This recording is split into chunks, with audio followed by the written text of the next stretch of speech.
had somebody sending me messages today, and unless you're one of my one-on-one students, I don't really respond to messages. If you have a question for me, you can put it here in the group and I'll answer it so that we can all learn. But this person was telling me that they had a question, and it basically boiled down to they wanted to do apartment blitz, but they told me if they joined apartment blitz, it would end in divorce. And they've been married for a long time, and they don't want to get divorced. Then don't join apartment blitz. I mean, what do you want me to tell you? I'm not in the business of breaking up marriages, all right? I'm in the business of helping you improve your finances. I'm in the business of helping you create generational wealth. I'm in the business of helping you set yourself up so you don't have to depend on your spouse's income anymore. I'm in the business of helping people get out of the rut or the rat race that they're in.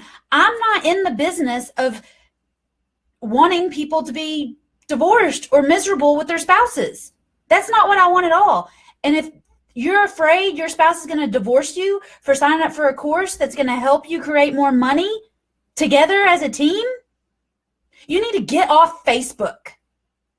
You need to get off Facebook. You need to spend some more time with your spouse. You need to let them know that they are number one.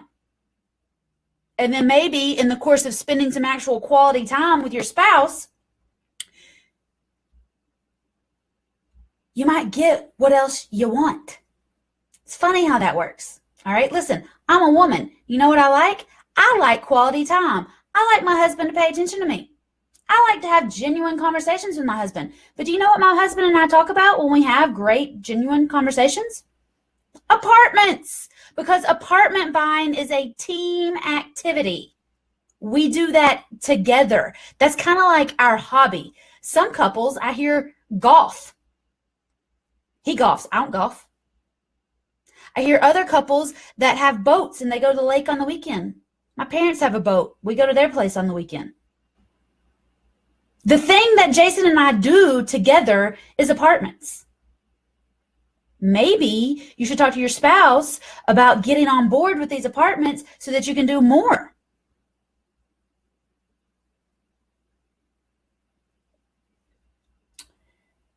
We didn't always talk about apartments, though.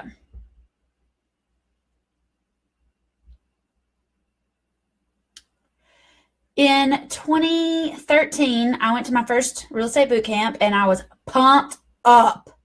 I was super pumped up to become a millionaire and to get rich in real estate. And I was really excited about it. And so when I went home, back to the hotel room that night, I called Jason and I was like, we're going to be rich. And he said, Whitney, you have church camp mentality. It'll never work. You need to give it up, go back to your job, and keep your nose to the grindstone.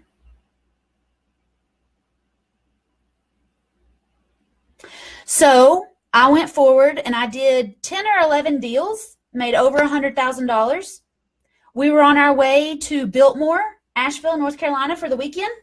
We went through Krispy Kreme because from Knoxville to go to Biltmore, you have to go by Morristown. And I had a house in Morristown, and I thought it would be convenient if I set up an open house so that I could leave Knoxville, go to Morristown, do my open house, and then spend the weekend at Biltmore with my boyfriend, because I sure as shit, y'all, thought he was going to propose that weekend at Biltmore. So I was trying to get all my ducks in a row so that I wasn't worried about any houses or anything. I wanted to get my work out of the way so I could go and be romantic with my man.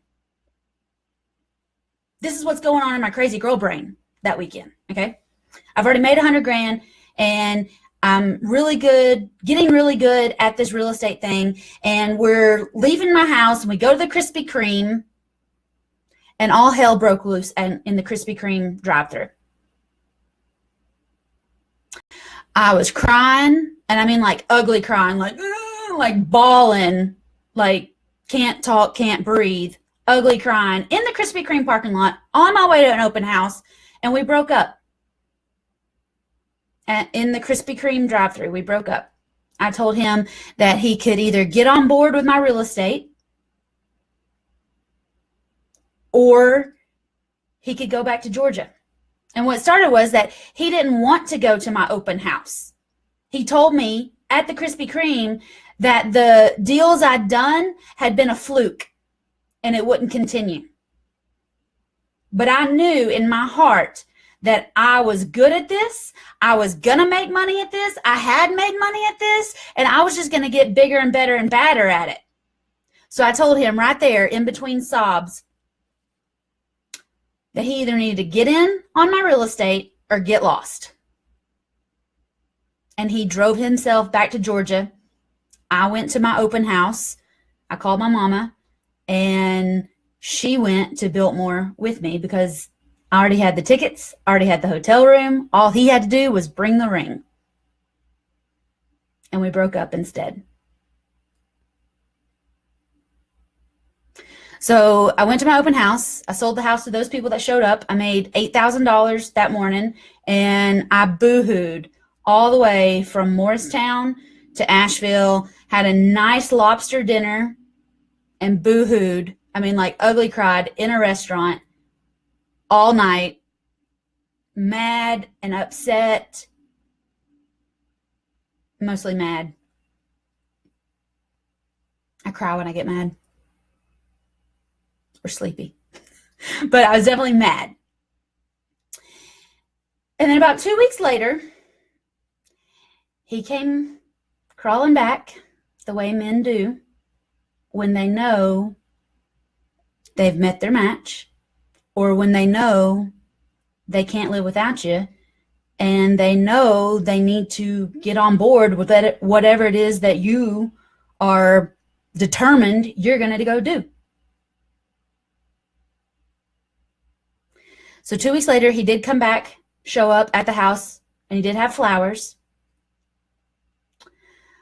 But he'd also taken what I told him about getting on board my real estate. He'd taken that to heart. And he had booked us a weekend, again, another weekend retreat. But this time, he hadn't booked it for Biltmore. He booked it to an apartment boot camp.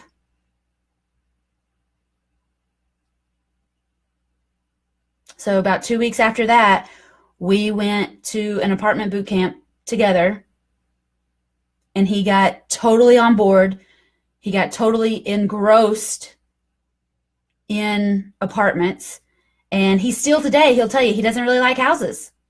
I think it's because he's got a little bit of a bad taste in his mouth. But he loves apartments.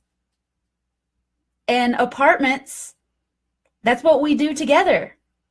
As lame as that may sound, that's what we talk about when we get together.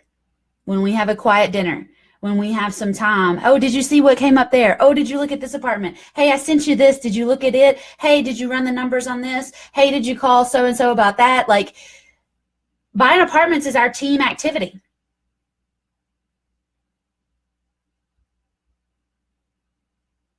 It's the thing that we do. Some people go camping. Some people have a motorcycle and they go tour the country. We buy apartments. That's what we do. And a year later, no, less than a year later, we were married. He didn't propose when I thought he was going to either time. Yeah, we had 2 weekend things planned, and I thought he was going to propose at both of them, and he didn't propose at either one of them because he didn't know I was thinking it was time we got engaged. That's what he claims. It's a likely story. Whatever. I'm not buying it. But he did propose when I was not expecting it. And we are married. And the thing that we do together is apartments. So if you're fighting an uphill battle with your spouse right now, I'm not trying to tell you to get divorced.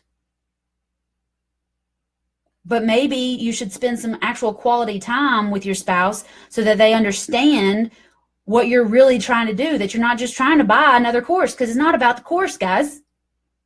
It's really not. It's about setting yourself up for the future. It's about knowing how to look at deals and make good decisions. It's about having a team activity to do with your spouse, to bring your kids along. All right? Jason didn't grow up with real estate investors as parents. I did. I have a whole different, besides having a crazy girl brain, I have a whole different perspective on how a family should come together and make money and make plans for the future than he does. But because he's on this apartment real estate road with me, and I've drug him in kicking and screaming, he's been able to bring his kids in on it. So his kids are growing up with at least one half parent being a real estate investor. Maybe you don't have kids. I don't have kids. It's cool. But you've got nieces, you've got nephews, you've got friends with kids. This isn't just about getting another course. This is about giving back to your family, to your finances. This is about an experience that you're not going to get anywhere else. This is about maybe apartments is going to be what you and your spouse do as a team building activity.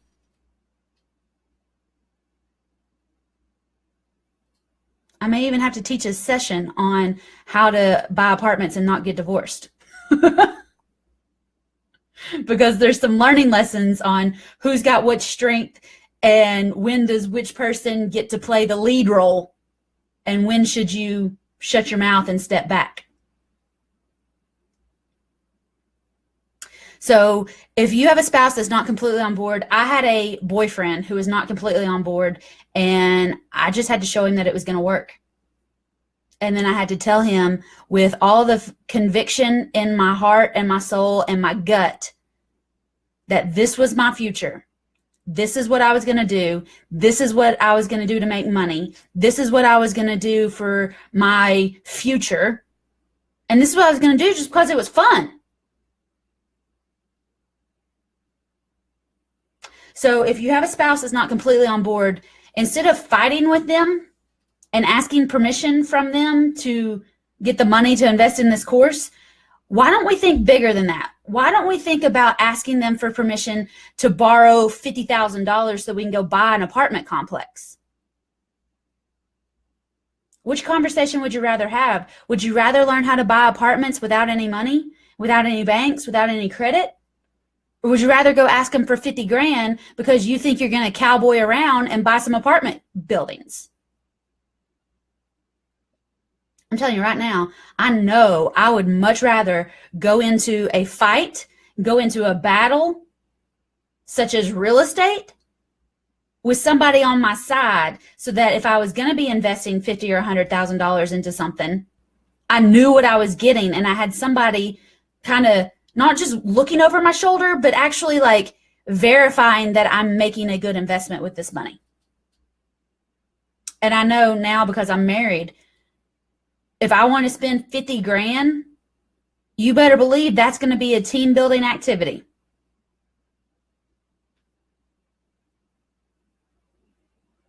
But if I came home one day and I said, guess what, babe? I bought an apartment complex. I got owner financing on it. We're going to bring in an extra $1,000 a month. That'd be a different conversation. So I can't tell you how to handle your spouse. All I can do is tell you, you've got to decide for yourself what you want and which way you'd rather have it. Do you want to learn lessons that I've already learned, or do you want to figure it out yourself? Do you want to tell your spouse that, oh, I'm sorry, you can't retire because I didn't get into apartments 10 years ago? You need to keep working for another 10 years so that we can get income? Because that'll be a tough conversation also.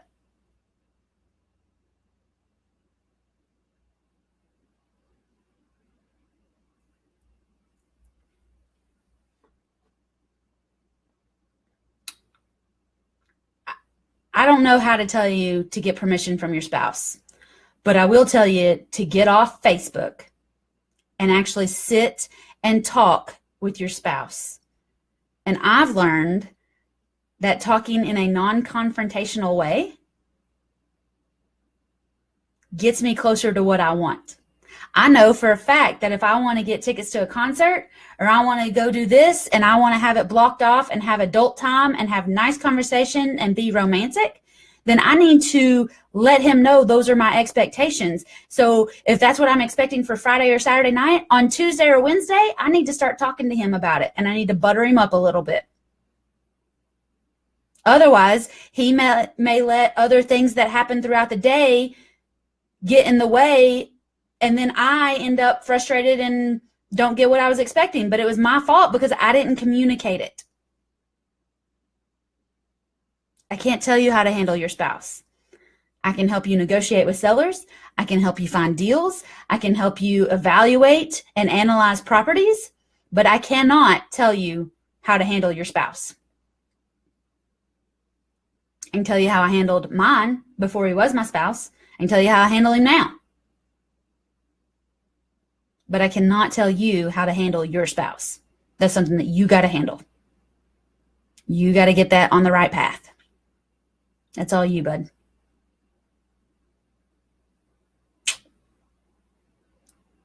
If anybody has any questions for me, I'll be around. Apartment Blitz, go to apartmentblitz.com/yes, and let's get in and get started. Get your deals rolling through.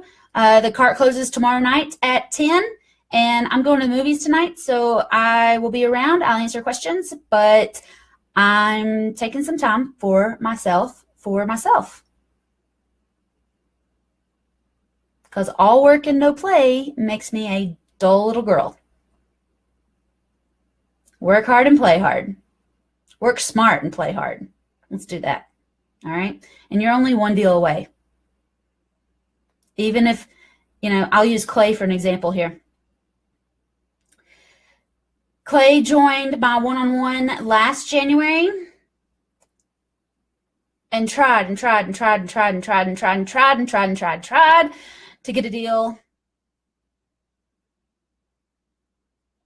And it's a funny thing, when he quit trying, he got like 3 deals in 24 hours. And then he was trying to sell them. And then when he quit, he put some work into the properties though. His wife was very unhappy with him. But when he showed up before Christmas with a $14,000 check, and then showed up 2 days before Christmas with another $4,000 check, you better believe he had a happy wifey for Christmas morning. All right? But she was not happy with him through the process. But the end result, she loved that. So if you have any other questions, let me know. Post them up here. I'll pop in later and answer any questions that you have. So you got to handle your spouse any way that you can. But I definitely suggest getting off Facebook and actually having a good conversation with your spouse and let them know what your end goal, what your final goal is with this course, because it's not about the course. This is about making a shift in your life and in your finances. Let's focus on the end goal. All right. Bye, y'all.